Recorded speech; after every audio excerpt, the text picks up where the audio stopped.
there's an inspiration about brave leaders that is contagious, and that's a little bit of the culture heist, or like a little bit of a vigilante adrenaline rush, even heisting the culture in these very, very minimal ways. You might be the one who has been or will be labeled difficult. But the funny thing about that is that you're trying to make it not difficult to do business. You're trying to be resistant to the status quo and to norms that aren't suiting us anymore. Welcome to Brave Proximity, the space where leaders and changemakers finally exhale, tell the truth, and get the validation they rarely receive. This is not a how-to podcast. This is not motivational wallpaper or corporate comfort language. Here, the messy, is it just me? Moments become turning points. I'm Marissa Green. I'm Susan Page, and we are futurists and practitioners who have spent decades inside turbulence, helping leaders who care deeply navigate culture, crisis, egos, expectations, and everything in between. We've seen the gap between what leaders and changemakers feel and what they're allowed to say. Brave Proximity is a place to close that gap. Each episode starts with the elephant in the room, often disguised as a pet peeve, and we follow it to the deeper truth underneath. We do not just talk about leadership. We get close to what leadership actually feels like. Sometimes the only way to change a culture is to steal it back from those people that are protecting it. Word up. So, Marissa, let me ask you a question.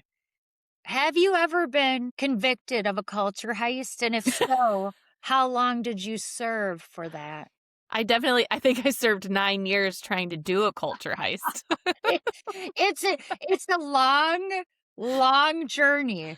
It's a long journey. Every day, culture. They never caught me because except now we have a record of you saying I've heisted a culture. But it could be the statute of limitations at this point. It is. They're not going to come for us now. I think we're good. I think you've probably culture heisted too. You culture heisted with me for those 9 years. We for are sure. partners in crime, and I think that is what is so beautiful. I mean, today I think it's going to be. I'm really excited about this one, and also one of the things with Brave Proximity in our community that we started it for, and I say this over and over again, is that there's an element of validation and there's an element of empowerment. There's a lot of people out there that feel unempowered. They're in an organization that they want to facilitate change in meaningful ways, and they're not the decision maker. But let's be real.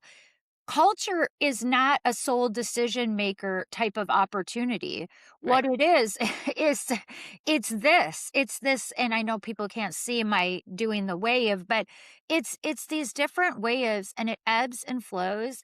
And I'll tell you, for real, if you want to make meaningful change in a culture, there are ways to do it as a single person modeling what good looks like. Absolutely. Absolutely. And I think that that's really the elephant in the room. It's almost like flipping the culture heist on its head, because I think sometimes it feels like when you're inside an organization that needs some revamp, needs things to change, it feels like you need a whole posse of culture heisters to make change happen.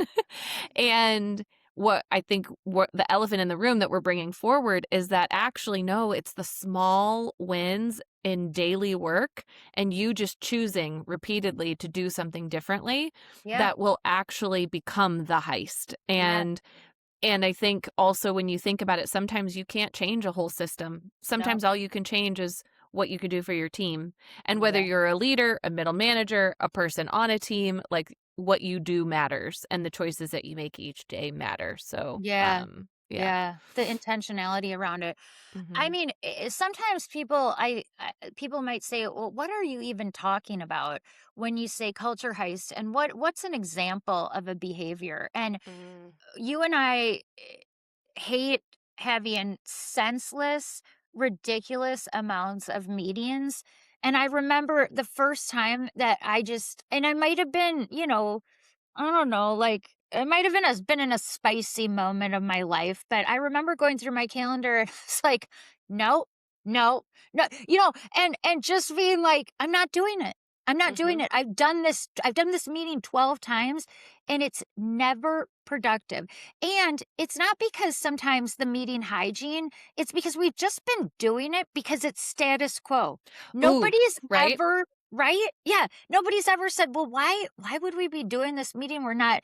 But we want to have it on the books and it's labeled as something fancy so it feels like we're doing something. And then it becomes a norm inside the organization that you Yeah, have to show up, because if you yeah, don't show up, then people look around at who's not there and what might be happening. And that's a really good example of one small culture heist that could be done where you're just saying, actually, I'm not going to go to the thing that's not giving me any value. I'm not going to yeah, go to the thing that's not giving me any value. And even more so, I think another example, not even more so, just another example is like when you are the one when you're the one running the meeting, yeah. like, go ahead and decide that you don't need it anymore. Like, you could Yes. culture heist that way too. Like, you could decide, because I think sometimes, right, we get in our own habits. We get, maybe it's a weekly status meeting with your team that has just like grown dull. It's just not actually producing the results that you thought that it would, or people are kind of drab when you're going through the meeting. You can heist it by infusing some energy into it, changing the format, or just saying, you know what, guys, this kind of ran its course and we're done. We're We're done. done. We don't need it anymore. Things can run their course and then be finished. Yeah, I love that. I was having a conversation the other day too, just about the intentionality of the things that you and I are talking about, but also the cost of doing these things is, I would say, it's positive cash flow. Like it taking some, you know what I mean? Like it doesn't cost anything. And in fact, it's building revenue and it's opening space for people. So these are, that was one example, but you Hmm. can go back to, you can highlight a lot of different things here. I do want to lean into because I like the unpeeling, like the unearthing layer a little bit. And I think it gives the audience some ways to think about, well, what do we actually mean?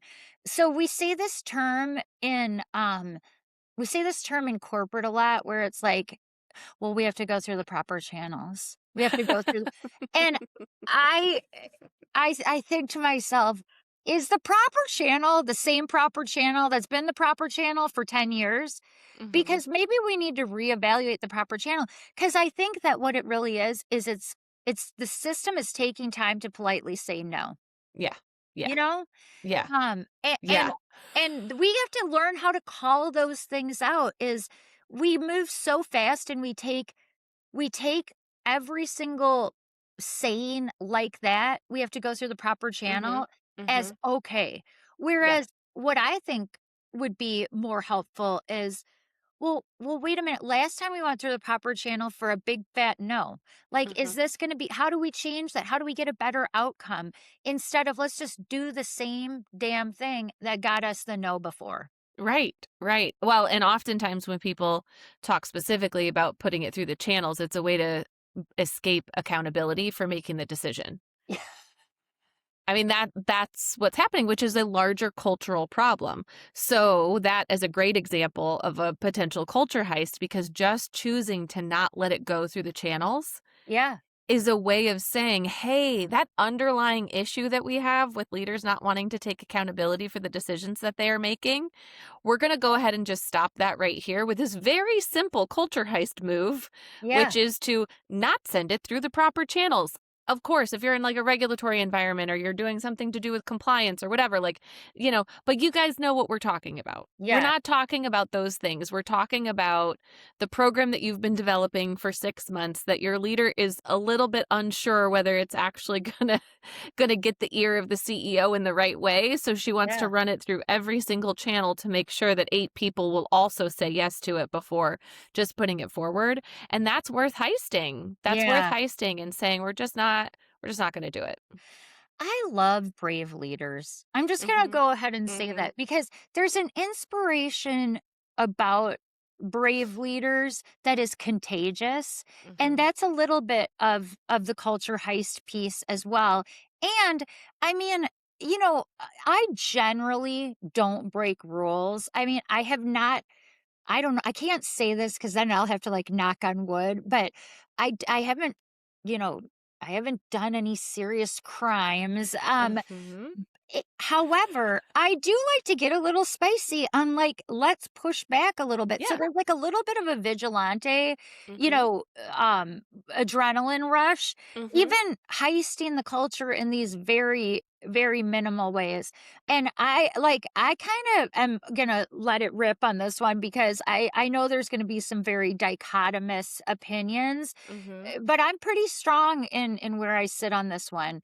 You know, the also as we unpack this and earth it, I want you to talk a little bit about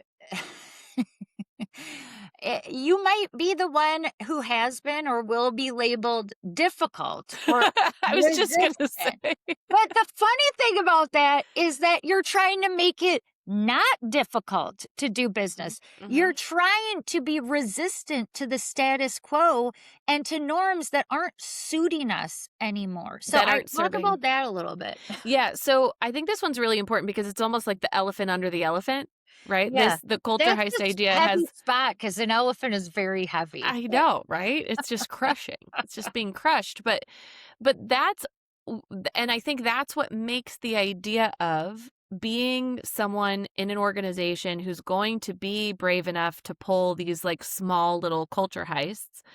It makes it scary to do that Yeah. because you know on the other side of that, the way that some people might start describing you. They might start describing you as difficult.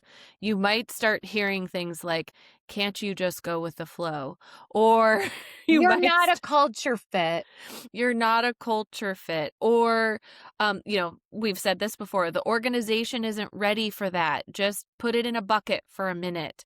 And I understand, and we've been in those positions of trying to like tread carefully of how hard do we push, how much are we going Yeah. to kind of break the rules or bend the rules or just push the rules to a new Yeah. place. And that can be really hard, but that's why this podcast exists. That's why we're building this community, Yeah. because we know that change doesn't happen if we all just choose to keep following the same status quo rules that we've Yeah. always done. Yeah. And whether the entire organization can see the value or not, I think one piece of mind that I've always kind of walked in my walk, and I know you do too, is that when you do take a stand against something or start to even applying it more positively, even when you choose to do something a little bit differently just to show people how much better it can get, when you choose to do that, people notice. Yeah. And for as many people in the organization who might be saying, "Why do you have to be so difficult?" or "Can't you just go with the flow?" there are 25 people saying, "Thank goodness somebody is doing something differently." Yeah. And I'm also not gonna lie, sometimes when you become the culture heister, you're the person who gets heisted right out of the organization. It's very true. It's You very true. just you gotta be ready for it. But what I wanna say to those people who are like, "Oh my gosh, what would I do if I got heisted all the way out?" All of those 25 people who noticed and recognized the difference that you made, those 25 people also end up in different organizations, Yes. also end up in different places, and they become the network that you call on. They Yeah. become the group of people who support you when you need that next move. They help you find the right type of culture. And I know that that can feel hard in the moment to grab onto, but Mhm. it is truth. And we've experienced that. We're still Yes. experiencing that today with this podcast. Yes. All of the people in all of the different, jobs that we've had where we've been the heisters are coming calling. They're like, "Thank Yes. goodness somebody is standing up and saying it differently." Well, and I wanna like, hindsight is 2020. Mhm. And so, what I would like to say from somebody who was born a culture heister, Mhm. we've had the benefit, and I was listening to our pod the other day about, CEOs and telling the CEO, the truth and how come they can't handle the truth, and I was like, that's not I don't wanna blanket it because there are some really great CEOs out there Yes. who can Mhm. handle it. And I think that's similar with this too, is like, there are organizations who can handle this. But for me, when I have been that person where it was assigned to me that this culture was no longer serving me, and I was going to make an attempt of goodwill of somebody who cares deeply about culture and the people around me to drive incremental change. Now, when it didn't work, a couple things became apparent in the Mhm. moment was that I was way more clearer on where I wanted to settle. Sure. So that clarity is like holy buckets. Like I don't know why I said buckets because I'll Holy use buckets. holy shit. Um, no, it was one step further to clarity. And the way that I articulate my value proposition to organizations, like if I were to go into an organization now, it would be so succinct. Like my elevator pitch is spot on. And it's Mhm. putting that back Mhm. onto the employer to say, I am really good at these things, and this is what I need to flourish. Mhm. And it's not a huge list, but it's clarity and there's organizations that can fulfill it. So I'll say that. Yes. Secondly, in the moment when you are heisted, when you are ousted because of these small intentional moments, you feel so unvalid. You're like, Mm. because a lot of times it's a new leader that comes Mhm. in and has ways of doing things, and you're like, "Oh my gosh, this leader was so sold as such a great leader and blah blah blah blah blah." Come 2 to 3 years later, gone, right? And so I guess what I want people to know too is we know ourselves very well, and trust in yourself and your ability to know what serves you well. Because there's a lot of people at a lot of these organizations that we're trying to heist that are like, I'm completely fine. I'm fine. Right. They don't need the heist. Well, right. And I think there is a certain level of comfort in the known, Yes, right? So absolutely. and in any system or circumstance, you're going to have a group of people that are content. Maybe it's not Mhm. happy, but maybe content with the status quo. Because Yes, status quo is known, because I understand the channels that I need to work familiar. through, because I know what the process is, because I understand that if I show up at that meeting, I will be seen as valuable. Like, Yeah. they become part of the system. Yep. And what happens when you are a person who cares about brave proximity, cares about culture, cares about things being done better than the way they've maybe been done before, Mhm.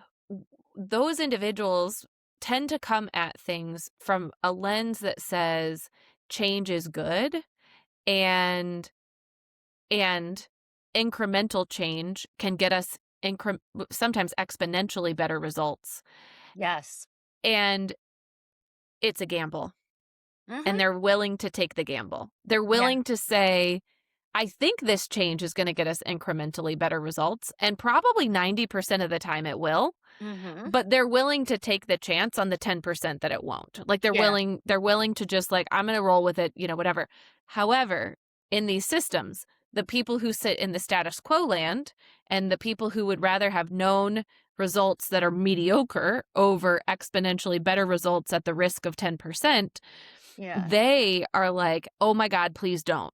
Oh, like it's like they get even it almost it's like a triggering experience for them Yes. because of the like logical way that they want to experience their work and be able to like come in, get it done and get out the door. And Yeah. so I think sometimes when we want to come in and we want to make big change happen because we as individuals who are so comfortable with that change and get excited about that change, Yeah. we're like, yes, everyone's going to want this. And we sometimes forget that, like, we've talked about it before, like the bull in the china shop Yeah. versus like finding kind of our way through it. It's that idea of curiosity and courage. Both have to be part of the equation in order for real change to happen, because you aren't navigating a system that can handle the heist. Like Yeah. you get, Yeah. and Yeah. so it's, again, I don't necessarily have an answer for all of that, but it's just that idea of being, open to the understanding that sometimes the big bold change is going to scare people and it is going to make people resistant to what you have to offer, but it doesn't mean that what you are offering and the change that you're trying to bring about is wrong. Yeah. I've been writing stuff down because I love unearthing things and then I forget what Yeah. the path forward might be. So I'm writing a couple down, but before we get to the path forward, I also want to say this is and it's okay to toot your own horn. So I'm going to toot our own Toot your horn. horn. I love it. This is both of us is a lot of times the heists that we were working towards making, and maybe we ended up moving to a different part of an organization, maybe we ended up moving on, it's like they've stolen it. So when you leave, they're doing what you said they were supposed to do. And I feel That's true. comfort in that. And there's been many times where I have no space for toxic leadership. I just don't. I think Yeah. it is sends a really clear message of what your values are, and many times it's very inconsistent with what your words are saying or what your audio is saying. Mhm. And so, watch if your heist is I'm not going to let this behavior go forward. I'm going to in a very a very I hate the word professional, but in a very fair and Mhm. Susan-like way, I'm going to be honest about what I'm experiencing and what I was sold good looked like. Mhm. There has been several times where that leader is then, you know, held to be accountable for those actions and Yeah. many times doesn't make the litmus test moving forward. So Right. we Right. worry so much about sometimes doing the thing because to me, a lot of times, a culture heist, 50% of the time, is holding the organization accountable to who they say they are. Yeah. Yeah. And then when you bring that to light, it might get a few people nibbled, but then you look back and you're like, okay, well, nobody said anything. Nobody Mhm. did anything. And now it's, this and that it is not your fault, the heister. It is the person who's committing the act that is causing you to say, no way, this is not what Mhm. I signed up Mhm. for. So Mhm. I just want to bring that out. And I think this is really important because over the course of I think we're in our fourth month of doing this, so we've Hmm. had maybe like over 12 episodes that we've done so far and we've covered a lot of really some very difficult topics and some kind of lighter topics, Hmm. right? And I think sometimes you can think about the idea of a culture heist as being light, right? Like, oh, I Hmm. don't want to go Oh, to a meeting, soft. or yeah, or soft, like, oh, I'm gonna drive a little bit of change over here by, I don't know, not saying I'm busy anymore or something. Yeah. There's like some like softer ways, but when we are talking about this idea of the integrity of the organization, the integrity of the people you surround yourself with, the integrity of the leaders who are leading you, I don't think there's anything more important. Like, like I I don't. want to say, like, I'm not super religious. I want to say amen. I want to say amen. That's what I want to say. I don't think there's anything more important. And again, like I'll take it maybe a bit meta as Uh-huh. well, right? I think sometimes when we've been in an organization for a really long time, we start to exist inside that system, thinking that the system is the only thing we're influencing, Mhm. right? When we make these culture heists, when you bring something up that a leader is doing that you find it not in integrity with what the organization actually expects, Yeah. when you're bringing those things forward, you think that the only thing you're influencing is the system. Yeah. But we are also human beings outside of that system. Yep. Yep. And so the actions that you take, again, reverberate not only to the 25 people who are also watching, besides the person Mhm. who's pissed off that you said something, but also to the way that you show up in the world and the way that you Yeah. walk out of that company and the way that you decide, oh, when I see something on the street, I'm also going to say something. Yes. Oh, when my neighbor is getting, whatever is happening to them, I'm also going to say something. And that to me, I'm getting like chills, like Yeah. talking about that and saying that, because I think that that is ultimately, I think, what you and I both want for individuals, when we talk about brave proximity Yeah. and we talk about your company and the system that you sit within is like a practice ground. Yep. It is a space to play in and a Yep. space to decide who you want to be Yes. As a human. as a human, as a Yes. human.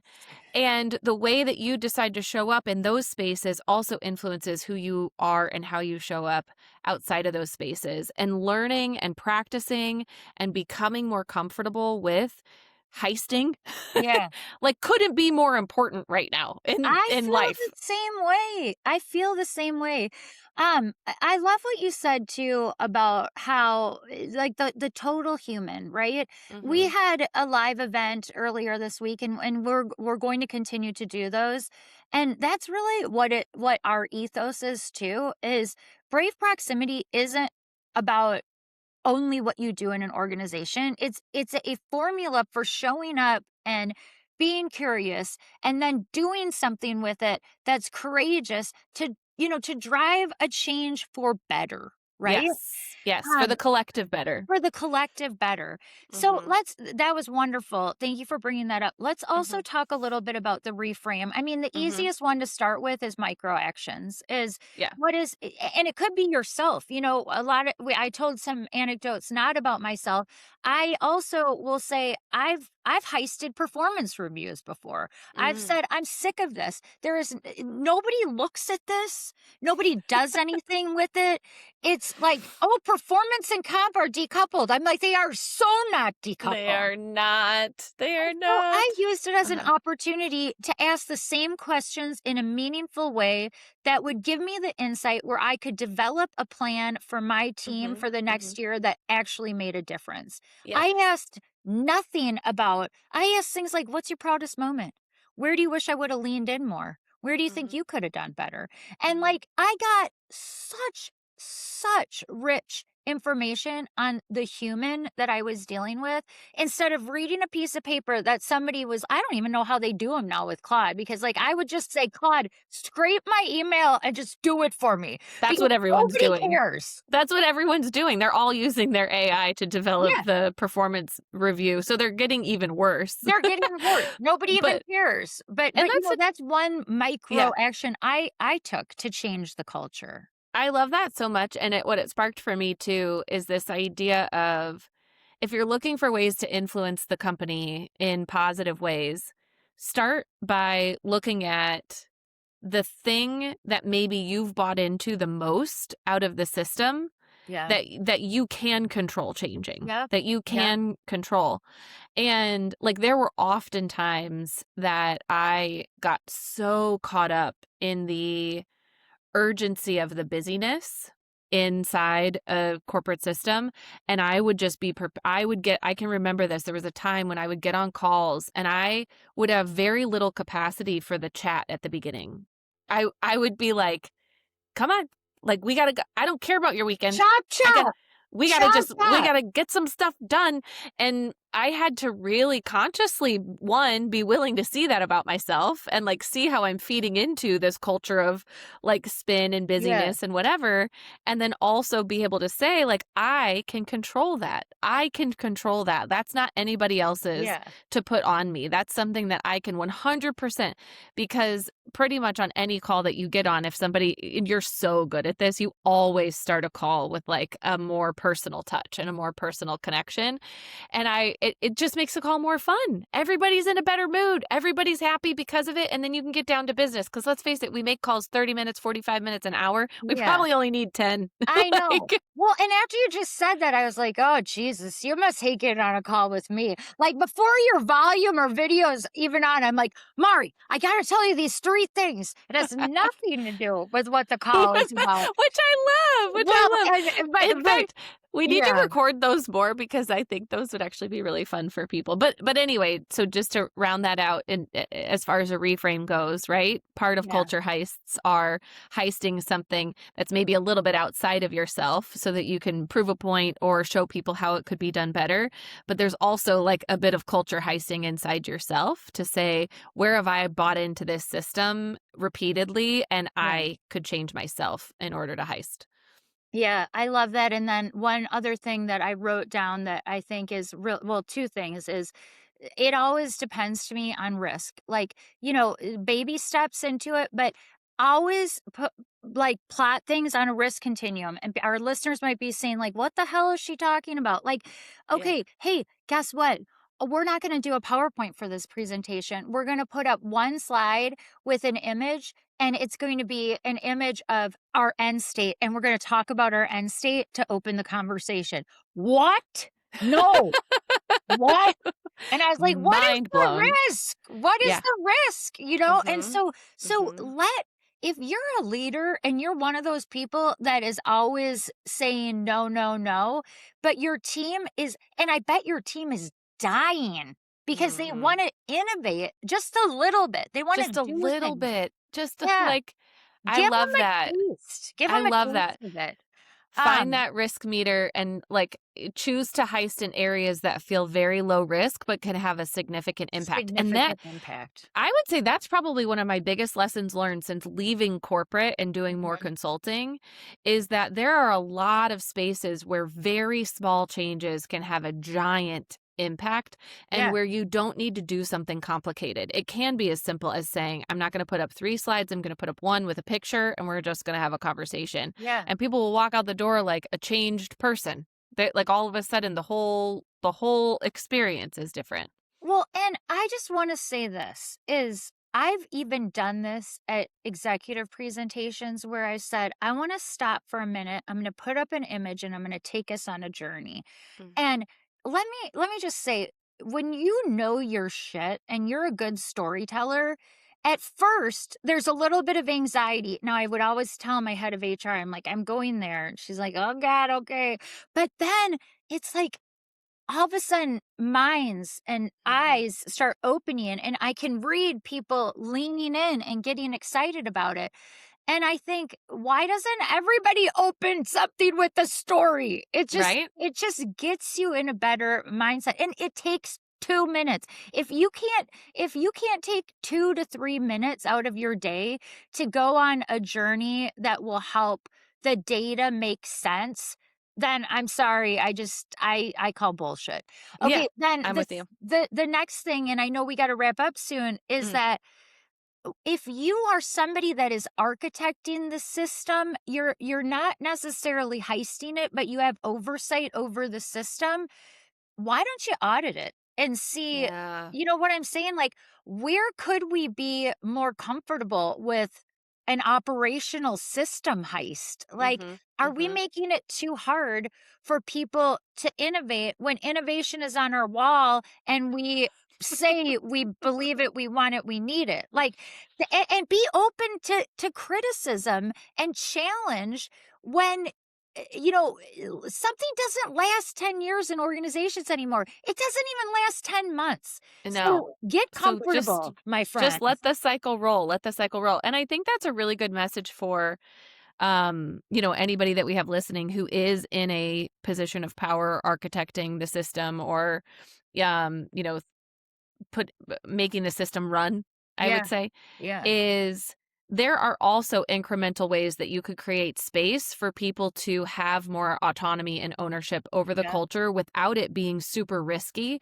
You yeah, hear this a lot inside human resources or even with CEOs where they'll say, well, if you give them too much rope, they're just going to run away with it and everyone's going to want giant paychecks and we're never going to be able to pull them back in. It's like this strange fear yes. factor. It's like it's either this or this. There's like Right. no in between. There's no in between. There's no in between. And so I would also say in the same way that we're encouraging our community to be brave and proximate and find these incremental ways that you can create change, there's also incremental ways that the system and the people who run it can create buckets of opportunity Yeah, for change to be owned by yeah. the employees themselves instead of everything being pushed down Top because down. when you only have a top down culture, the filter through which it goes matters. And it is a lot harder to affect change among individuals who have already been working in this system for Yeah, a long period of time. Whereas to your point, innovation and new experiences thrive in the newbies. The Yeah. people who aren't jaded yet, the people who Yeah. are like ready and fired up to try something new. So Yeah, create the absolutely. space. We have Create the there's space. a lot of tentacles of this one that I want to pull through on future episodes. I love it. Um, We'll keep the we'll conversation keep the going. conversation going. This was great, and I'm so thankful to our listeners who are telling us what they want to hear, and that they're getting something out of this, and it could be a range of I'm Hmm. braver. I have the tools that I'm getting the tools that I need to move forward. I love the community that we're creating. So, Mari, I'm I so do too. thankful for you and helping to create this. Me too. Me too. And thank you to our listeners. We're so happy you're here. All right. See Aw. you next time. See you next time.